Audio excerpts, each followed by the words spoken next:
It is estimated that Uganda has about 6.5 billion barrels of oil, but only 1.4 billion barrels are recoverable. Upon establishing the crude oil commercial viability, government decided to construct an oil refinery and a crude oil pipeline in partnership with Tanzania in what is now called the East African Crude Oil Pipeline Project, EACOP. Now the Ministry of Energy and Mineral Development says once the pipeline is complete by 2025, Uganda will reap about $36 billion approximately 130 trillion Ugandan shillings.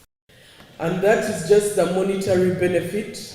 We've not even counted the general impact on the national economy. Batebe was speaking during an engagement for stakeholders in the extractive industry and energy sector organized by the Office of the Auditor General.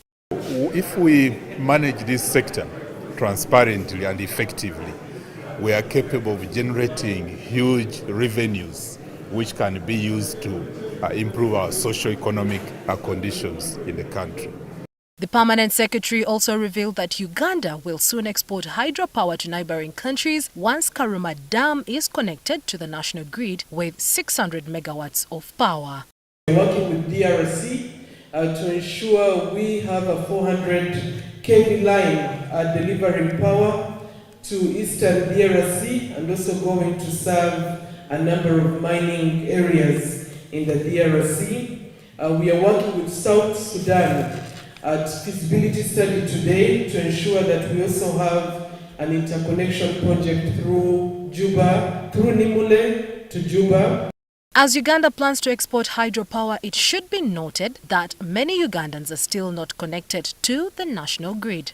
57% access to electricity in the country, where 19% is on grid, all of us who are getting power from the grid, and 38% is off grid, looking at solar solutions, the solar home systems, solar heating systems. Ugandans have for long been waiting to see the first drop of oil, and when the government says that the country is expected to reap $36 billion, approximately 130 trillion shillings in just the East African crude oil pipeline, what does this mean for the ordinary Ugandan? Will this money trickle down to the health sector, to the education sector, to the roads and the like? Well, time will tell. Mildred Pedun, NTV Tonight.